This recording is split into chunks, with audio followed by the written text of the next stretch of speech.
তাজমহল দেখার জন্য এত টাকা খরচ করে ইন্ডিয়াতে যাওয়ার কি রয়েছে? তাজমহল তো আমাদের চাঁদপুর কচুয়াতেই রয়েছে। আসসালামু আলাইকুম এভরিওয়ান, আজকে আমি চলে আসছি আপনাদের কচুয়াতে। আজকে আমি যে পার্কটিতে আছি এই পার্কটি কচুয়ার খুবই ফেমাস একটি পার্ক।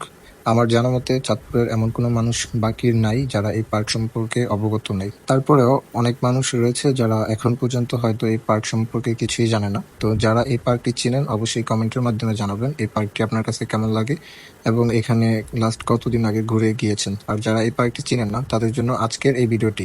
সো এই পার্কটি কোথায় অবস্থান করছে, কিভাবে যাবেন এবং এই পার্কের প্রবেশ টিকিট কত, আজকের এই ভিডিওর মাধ্যমে আপনাদেরকে জানানোর চেষ্টা করবো। সো কথা না বলে চলুন ভিডিওটি শুরু করি। Hello everyone, welcome back our new video. আজকে আমি চলে আসছি আপনাদের কচুয়াতে। আর আমি বর্তমানে কচুয়ার যে জায়গাটিতে আছি এই জায়গাটা যারা চিনেন তারা তো একদমই বুঝে ফেলছেন যে এটা কচুয়া কোন পার্ক। যারা চিনেন না তাদেরকে জানাই দিচ্ছি, এটা হচ্ছে কচুয়া কলা পার্ক, সাচার কলা পার্ক ধরে আর কি এই জায়গাটা। এই নিয়ে আমি এই পার্কটিতে বা এই জায়গাটিতে 5বার এসেছি। 5বারের মধ্যে এই ফার্স্ট আমি এই জায়গাটা নিয়ে ব্লগ ভিডিও আপলোড করছি। তো এই জায়গাটা আপনাদের কার কাছে কেমন লাগে, যারা চিনেন বা আসছেন অবশ্যই কমেন্টের মাধ্যমে জানাবেন। আমার কাছে এই জায়গাটা বেশি ভালো লাগে, এর কারণ হচ্ছে এই পার্কটা অনেক বিশাল একটি এরিয়া নিয়ে তৈরি করেছে এবং এর ভিতরে গ্রামীণ কিছু পরিবেশ যা ওনারা মুক্তির মাধ্যমে বা পুতুলের আকারে ধারণ করেছে, এই কারণে এই জায়গাটি আমার কাছে অনেক বেশি ভালো লাগে। এটা হচ্ছে ভাই বোন শিশু পার্ক, এটাতে প্রবেশ টিকিট হচ্ছে 10 টাকা, এটার জন্য আলাদা টিকিটের ব্যবস্থা রয়েছে। এই ভাই বোন শিশু পার্কে আবার কি রয়েছে তা এই যে দোলনা, একটু খেলনার জিনিসপত্র, যার কারণে এটাতে টিকিট করে প্রবেশ করতে হয়।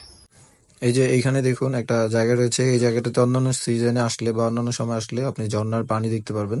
আর এখানে দেখুন অনেক সুন্দর সুন্দর কিছু বিদেশি পরীরা রয়েছে যারা গাছ গাছ বাইতেছে আর কি। আর এখানে অনেক সুন্দর কিছু বগ রয়েছে। আমার কাছে এই অঙ্কনগুলা বা এই আর্টগুলো অনেক বেশি ভালো লাগে।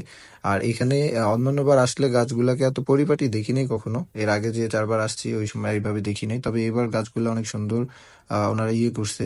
আর সামনে দেখুন অনেক সুন্দর দাবা ঘর রয়েছে। এত বুড়া খাসি হয়েছি কিন্তু এখন পর্যন্ত দাবা খেলাটা শিখতে পারলাম না। এটা একটা জীবনের সবচেয়ে বড় আফসোস রয়ে গেল। এখান থেকে পুরো পার্কটি দেখা যাচ্ছে। আর ওই যে ওইখানে দেখা যাচ্ছে আমাদের সেই লায়লা মজনুর তাজমহল। তাজমহলটা একটু পরে দেখাচ্ছি।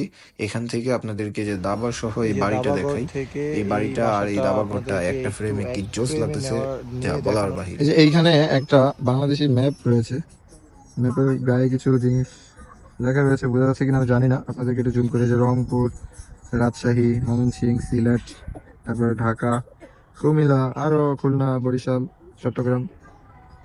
তো লোহার মধ্যে জিনিসটা করছে যার কারণে বোঝা যাচ্ছে না।